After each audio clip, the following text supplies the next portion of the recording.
Kalau organisasi, saya aktif di PHRI, Perhimpunan Hotel dan Restoran Indonesia. Di pusat ya? Di Badan Pimpinan Pusat. Oke, jadi apa Bang? Ketua Bidang.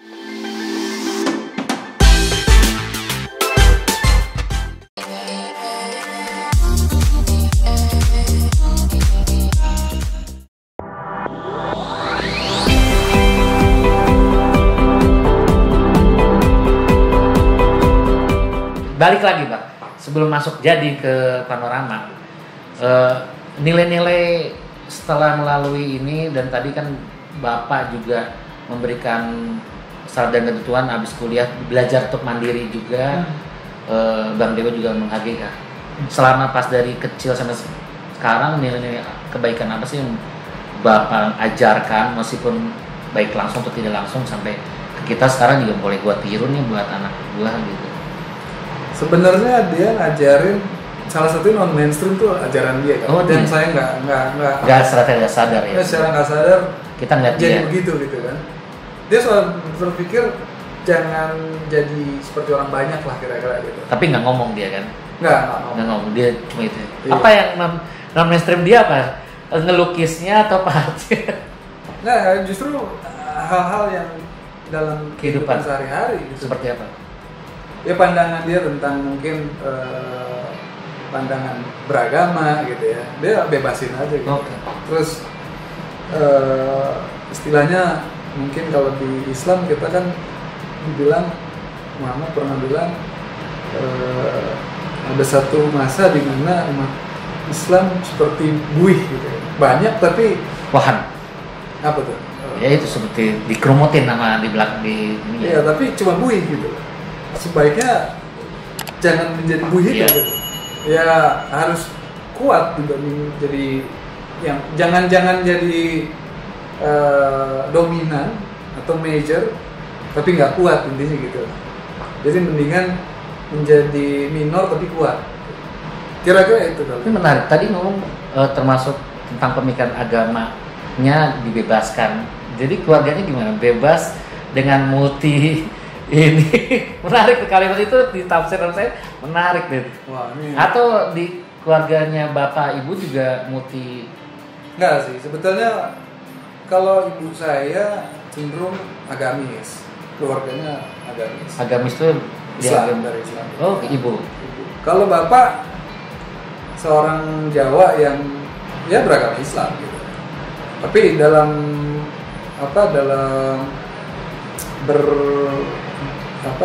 lebih spiritualis kali ya, bukan religius gitu. Filosofinya apa, teologinya kasar. Iya, ngambil nilai-nilainya. Ini yang dibebasin. Oke. Jadi istilahnya ya keren ya. terserah mau agama, yang penting baik. Akhirnya anak-anaknya satu agama atau beda-beda? Kayaknya kita, kalau saya lihat mungkin beberapa kakak saya dan saya sendiri gitu ya, ada pencarian gitu. Karena tiap manusia itu harus mencari sesuatu.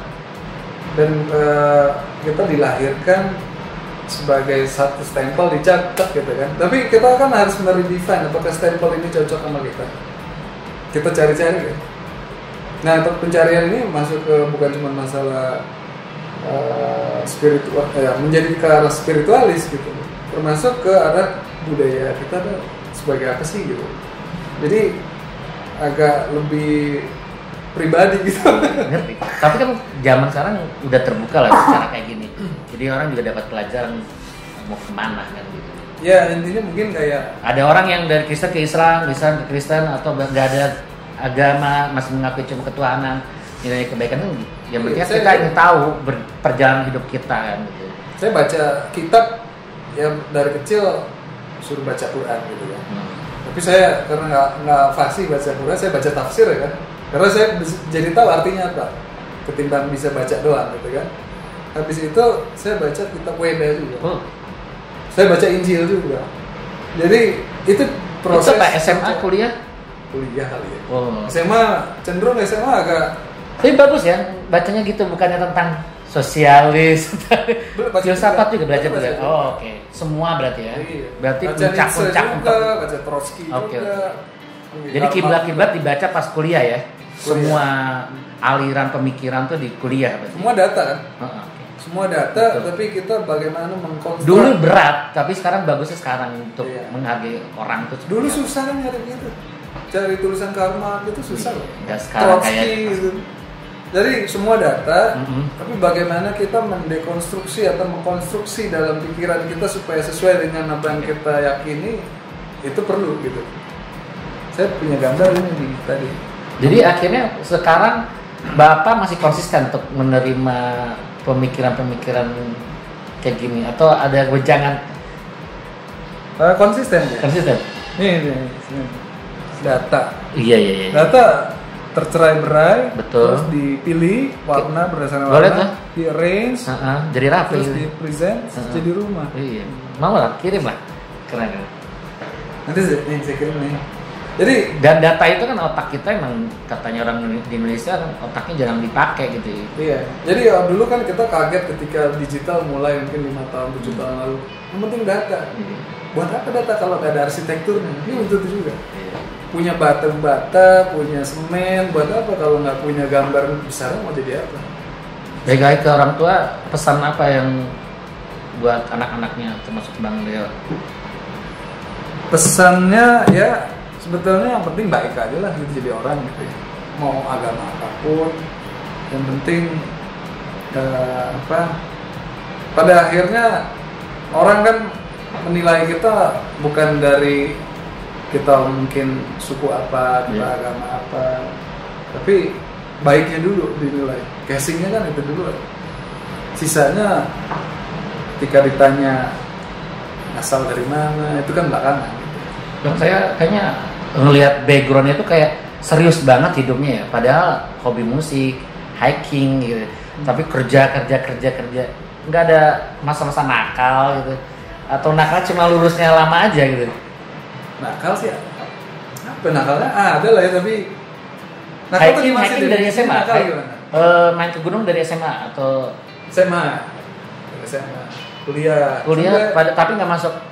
Nggak. Itu manual apa? Justru masuknya seni budaya Nggak ke nggak terlalu berat. Saya sebetulnya juga udah masuk tahu berat itu. tapi terlalu berat. Jadi yang memang masih diminati waktu itu musik deh. Di Panorama berguna nggak soal dari musik ke pekerjaan tuh musik tuh hobi kita bermanfaat nggak? Enggak. Sebenarnya bermanfaat Bang. Mungkin bermanfaat. Iya, cuma nggak langsung aja. Nggak langsung. Kita IO ngelola itu. Ya. Tapi ya tapi secara value nilai uang nggak kelihatan gitu. nggak kelihatan. Ya akhirnya pilihan waktu dulu sadar udah musik buat hobi aja lah. Iya. Tapi lucu dulu sukanya blues, jazz, sekarang enggak. Sekarang kalau Serius? Iya. Sekarang udah mungkin 10 tahun terakhir ini lebih ke karawitan. Oh, Di rumah baiknya harusnya ke IKJ. Rohnya di IKJ. Jadi pemikiran yang zaman dulu di IKJ belum nyampe, sekarang nyampenya Ternyata baru 10 tahun terakhir. Berarti nilai tingginya itu di situ ya. Balik lagi Iya. kita harus menikmatin yang budaya kita, karawitan. Benar. Dulu kan mikirnya keren doang. Kulit doang kali ya. Iya. Mikir Zaman dulu Bandung, kayak apa. aneh ngapain lu gitu. Iya. Sekarang malah dengernya konten Karawitan jangan-jangan karena kita dihidup di yang pariwisata ini jadi kita enggak juga sih. enggak.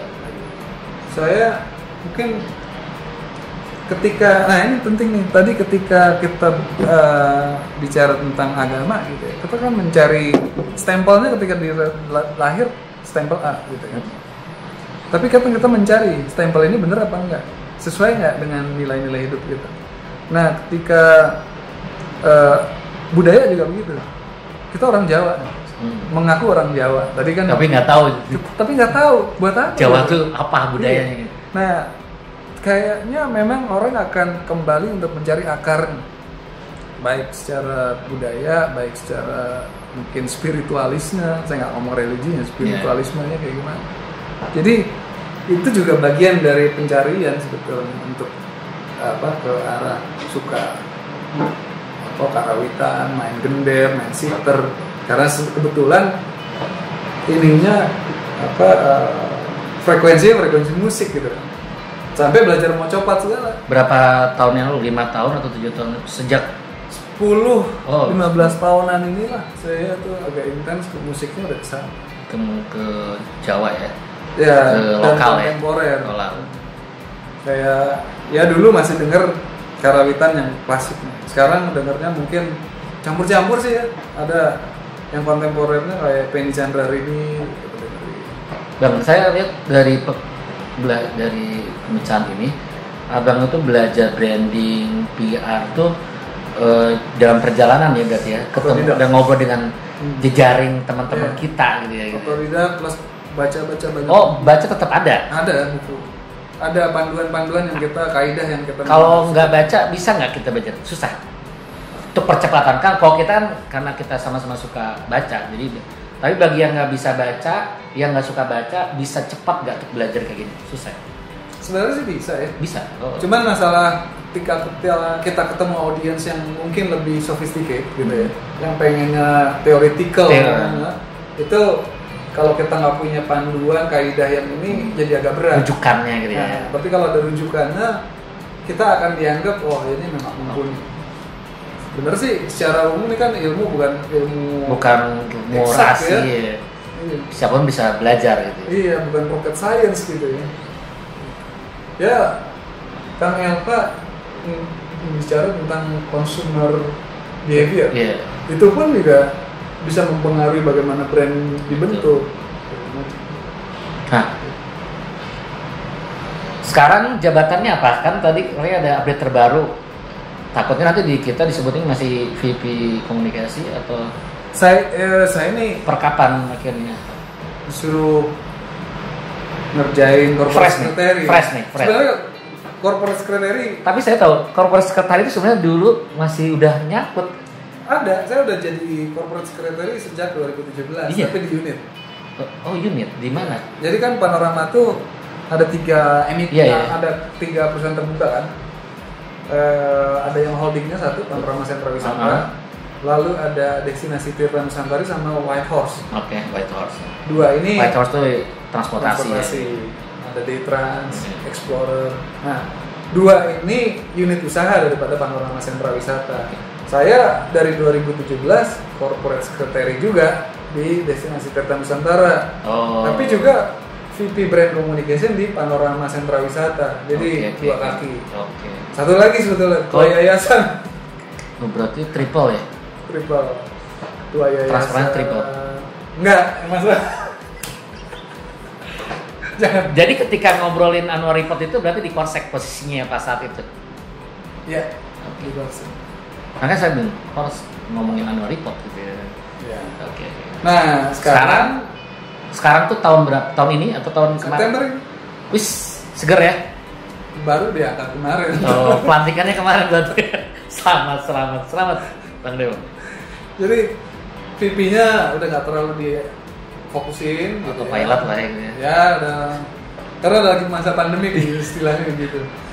Oke. Fokus ke di holding corporate secretary. Jadi yang ini digantiin, yang di unit digantiin sama orang lain gitu. Ada orang lain. Karena corporate secretary nggak bisa dirangkap kan jabatan. Betul. Komisaris masih boleh, direksi masih boleh. Gitu Bang. Oke.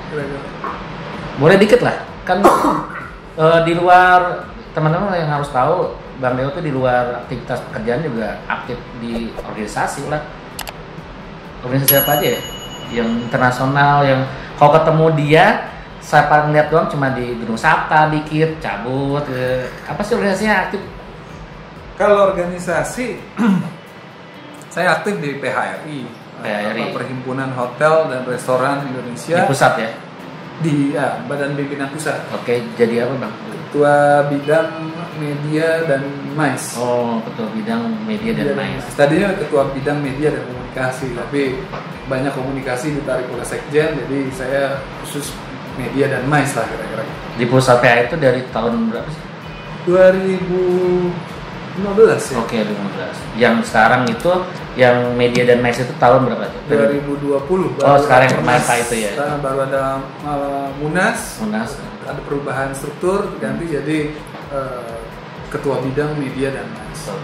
Berikutnya selain PHRI? Selain PHRI saya advisor di WTTC. Apa tuh? WTTC itu World Travel and Tourism Council.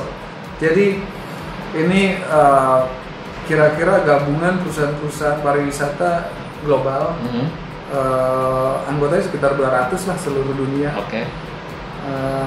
Di Indonesia sendiri anggotanya salah satunya kita kayaknya cuma ada dua perusahaan. Oke. Jadi kalau di level negara di bawah UN, Ya. United Nations World Tourism Organization, Oke. UNWTO. Tapi kalau sektor private-nya WTTC, World Travel and Oke. Tourism Council. Saya sebagai advisor. Sebetulnya advisor itu fungsinya kayak memberikan insight kepada Update terbaru kita ya. WTTC secara global. Ini di Indonesia lagi ada begini. Oke. Jadi mewakili Indonesia dari sisi private sector. Dari tahun berapa? 2017 Manfaatnya apa buat kita? Ngapain sih repotin bikin masuk situ? masuk radar. Positioning. Oh mantap. Anti mainstream lagi. Sebenarnya nggak disuruh atau disuruh sama Panorama? Ya kebetulan yang jadi anggota itu Pak Budi Pariwisata tuh CEO kami Iya, iya. Panorama. Beliau grup CEO dan dalam keanggotaan di situ harus ada advisor. Advisor itu yang memahami teknis industri, yang memahami, yang punya link banyak di organisasi. Nah, selain itu saya bantu di INASEP paling, tapi ya memang secara bantu di mana? INASEP itu Indonesia Convention Exhibition Bureau. Jadi biro MICE-nya berarti ya? MICE-nya. Jadi biro untuk pemenangan event-event convention MICE di Indonesia. Gitu. Keren. Terus gimana Bang pandemi ini? Kalau harus ngobrol sampai turun bisnis pariwisata ini Bang, gimana Bang? Ketika dulu menjadi primadona ya, maksudnya pemasukan devisa saya sekarang diemin gitu ya. RDP terakhir aja orang ada pemotongan di anggaran pindah ke EKA. Semua tahu ya kan turun drastis. Inilah ya. Saya di pariwisata sejak kalau boleh dibilang kan dari tahun 98. Iya, jadi tahu naik turun. Nah, dipegang yang untuk outbound juga. Oke. Jadi saya pikir ya karena saya yakin ini pasti ilmu baru, pengalaman berharga banget di sekarang situasi ini yang nggak pernah kebayang. Saya pikir pariwisata mau diurusin apa enggak juga akan jalan gitu. Mandiri sendiri. Iya. Pemerintah mau bilang ini industri yang seksi segala macam ya terserah mau ngomong apa gitu. Cuma memang kebijakannya kita lihat berpihak apa enggak kan gitu. Mau kita ngarepin anggaran apa? Orang kita nggak ada urusan anggaran, kita industri. Cari sendiri. Nanti hidup ya kita yang tahu gitu kan. Tinggal pemerintah punya political will nggak nih dalam kondisi kayak pandemik begini untuk bisa segera memulihkan ya. Artinya political will kalau vaksinasi udah berjalan katakan di Bali itu udah 98%. Oh udah 98% ya? Vaksin dosis 1 ya. Oke. Vaksin dosis kedua mungkin 50% di September ini. Oh paling banyak. Target 70 kan 70%. Iya. Kapan tuh? Oktober berarti ya? Ya akhir tahun ini saya pikir udah bisa selesai. Bali udah bisa ini ya. Mestinya, ini kan political will. Iya. Nah tapi kan ya karena kan semua belajar ya, Bang. Maksudnya semua lagi belajar metode ini kecepatannya. Tapi saya ngerasa tahun 2000 mungkin tahun sekarang ya agak mulai kelihatan dampaknya bantuan atau apa gitu. Dari segi bantuan nyatanya itu udah mulai kerasa pemerintah kayak misalnya ada kur, ada pinjaman apa selain vaksin ya gitu. Udah kelihatan udah masuk misal kalau PHRI berarti ngomongin semua, tapi kalau Panorama udah dapetin semua kan untuk karyawannya untuk apanya gitu. Kalau yang Panorama dapat pertama vaksinasi. Okay. Artinya vaksinasi ini kan juga umum. Tapi memang waktu gitu. itu pekerja pariwisata dapat jatah duluan. Iya. Tapi kita juga nggak cuma ngambil dari situ kan. Karena karyawan kita cukup banyak, kita ngambil banyak slot lah, artinya cari peluang untuk dapat vaksin, semua karyawan harus ngejar kira-kira. Karena mau di lingkungan setempat juga ini. Karena kita semua sadar bahwa syarat kalau industri ini mau pulih, herd immunity-nya harus tercapai. Modal awalnya itu. Pilihannya herd immunity tercapai kan, either kena COVID atau divaksin kan. Jadi ya daripada mungkin kena COVID, mendingan divaksin duluan. Jadi waktu itu kita kebut di situ, terus bantuan kur segala macam sebetulnya nggak gampang itu kalau kita. Iya, kan tuh setahun yang lalu Bang kita ngobrol-ngobrol gini tuh kur apa Nggak segampang itu. Nggak segampang itu. Karena pihak bank pun juga Terus kayak bertahan dengan kemarin, masalah ini kontrol. panorama yang bicara apa level-level yang teman-teman yang home industry yang UMKM biasa gitu. Iya, Untuk menembusnya. saya pikir sih nggak segampang itu ya. Oke. Kalau kita udah coba skema-skema lain gitu ya. Harus ada kolateral segala macam. Buat yang kur kan sulit ada kolateral. Kalau kita mungkin masih ada aset gitu Iya. ya. Kalau yang gampang apa buat yang teman-teman lain? Wah, yang Karena kan gampang- kebayang saya kan ini ada bantuan, tinggal daftar, tinggal kolektif gitu, dan ajuin bisa cair apa enggak? nggak segampang itu, nggak segampang itu. Termasuk hibah pariwisata Iya kan, juga. karena sekarang kan ada aplikasi lagi, enggak sebelum ada aplikasi kan aplikasi sekarang pendataan nih, database buat sektor pariwisata dan ekrab. Sebelumnya berarti nggak segampang itu. Ya? Nggak segampang itu. Nggak segampang. Bisa saya dari Sukabumi nih, pelaku pariwisata nih, dia harus perjuangan seperti apa untuk mendapatkan suatu hal bantuan itu. Sebelum pandemi nih. Nah sekarang ini Wah ya mesti ada kolateral sih tetap gimana pun juga mau itu. kolateralnya mobil, di sekota. agunan. Oh, Jadi agunannya bisa kendaraan, bisa aset rumah. oh, jadi tetap harus ke bank juga ya, nggak hal yang lewat kementerian nggak ada. Gini, pen itu, dana pen segala macam, itu kan disiapkan oleh pemerintah berapa triliun gitu ya. Tapi kan skema ketika turun itu uang negara. Artinya uang negara bukan uang cuma-cuma. Iya. Bentuknya bisa hibah. Kedua, bentuknya sebagai soft loan, pinjaman lunak. Ketika bicara pinjaman lunak harus ada ke bank kontrol. lagi. Ketika bicara hibah, parameter dikasih hibah berdasarkan apa? Pertama yang paling gampang dilihat kan dari berapa kita bayar PPN. Oh, Kan? Dari tahun 2019 sudah pajak ya. PPN. Ada kalau di hotel ada PB1, ada pajak hotel dan restoran segala macam, itu berapa persen? Itu akan dikembalikan dalam bentuk hibah. Oh, gitu. Dapat kita. Kalau yang hotel dapat, tapi kalau untuk tour operator Itu. belum dapat. Oh. Dan sudah keburu dipotong. Gitu. Jadi ya makanya saya bilang pokoknya ada nggak ada kita hidup kan. Iya. Ya dengan cara macam-macam gitu. Tapi ya mau diapain lagi, kita udah teriak segala macam, tapi nggak ada bukan nggak ada tanggapan, deadlock juga kali ya. Betul. Jadi inilah apa ya, kita nggak terlalu mau berharap banyak. Kita cuma mengharap pemerintah ngelihat masalah COVID ini juga fair dalam arti kalau katakan tadi Bali, kalau udah sampai titik vaksinasi udah bagus bisa dibuka dong. Kapan?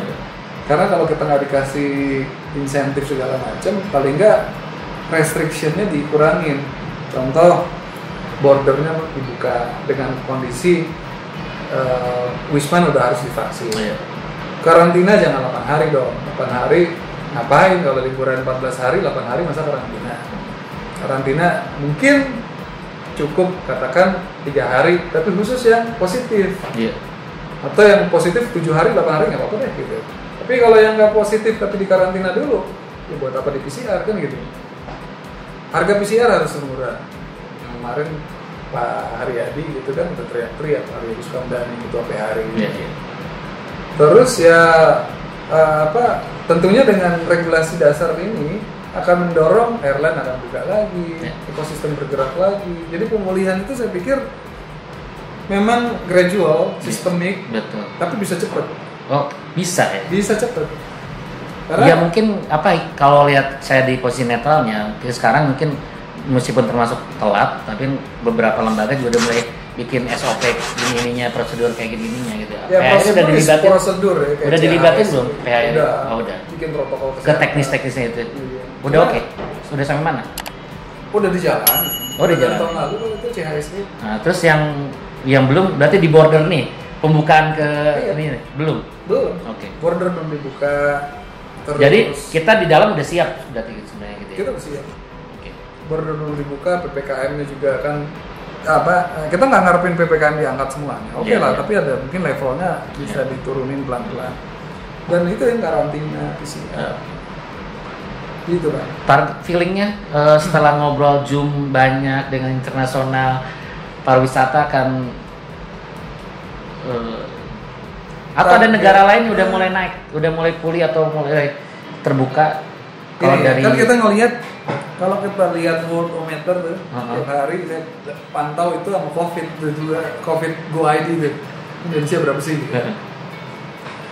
Yang menarik gini, kasus boleh nambah, tapi angka kematian rendah. Betul. Artinya berarti vaksinasinya udah ini. berjalan. Teman saya ibunya usia 78 udah divaksin. Kena COVID. Seminggu udah sembuh. Minum paracetamol. Bukan Bang, saya ingin tahu di internasional sama kita atau ada yang udah mulai terbuka? Beda-beda. Yang udah mulai terbuka udah ini Amerika. Oh karena dia itunya udah beres gitu. Berapa persen ya? 98 vaksinasi kayak gitunya. Vaksinasinya udah ya udah tinggi 80-70%. Oke, makanya orang Indonesia banyak ada yang udah kesono gitu. Iya, dan vaksin gampang banget di sana. Vaksin mas. Oh tersedianya. Kita datang mau warga negara asing manapun, datang ke klinik, kita mau vaksin terus. Gak ribet ya? Kasih kartu, udah. Oke. Kasih kartu fisik? Kasih kartu fisik. Fisik. Belum pakai model kalau kita aplikasi. Tahu kita canggihan apa gimana? Di Amerika fisik tadi. Masih fisik. Karena kan kita, masa kayak nanya gitu kan Bang Dewo pasti sering dah ngobrol update di dunia pariwisata internasional kan gitu. Jadi di ASEAN seperti apa kondisinya? Kalau mau ngomongin ASEAN kita paling cepat vaksinasi. Oh termasuk, nah. Oke. Karena kalau Amerika Bang sama Eropa kan kita lihat kemarin piala itu, itu kok bisa udah ini ya? Kita nggak tahu dia vaksinasinya udah sadar masyarakatnya. Iya. Untuk vaksin sendiri gitu loh. Kalau kita kan udah disuruh-suruh juga ngumpat kali gitu loh. Kalau di ASEAN kita termasuk oke. Kita termasuk oke. Oh. Malaysia Thailand udah buka turismenya. Phuket doang baru dibuka. Oh, Phuket. Modelnya sandbox. Jadi orang masuk cuma bisa di Phuket doang. Oke. Itu yang kita sebetulnya pikir kalau mau dibuka Bali dulu karena bentuknya pulau. Iya. Jadi orang liburan 12 hari udah bisa di situ nggak kemana-mana gitu kan. Dan disiapin green zone juga di Bali, ada Sanur, Sanur, Nusa Dua, Ubud. Iya. Gitu. Karena kasihan Bali itu.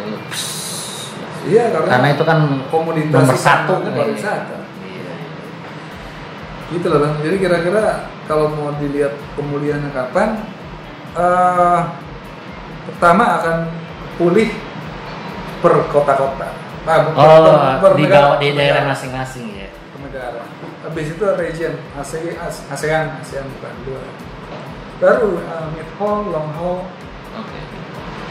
Bang, 2 pertanyaan terakhir, pesan buat anak-anak mahasiswa atau pelajar yang mau belajar komunikasi, branding. Apa pesannya Bang? Karena kau lihat dari pelajaran Abang aja kuliah ijazah udah nggak mau tadi awalnya gitu. Nggak ikut wisuda. Oh iya, nggak wisuda juga. Oh. Yang penting ijazah udah datang. Kau takutnya orang lebih nyari wisudanya. Jadi apa yang harus dikuatin sebagai orang yang cari ilmu tuh anak sekarang tuh gimana ya?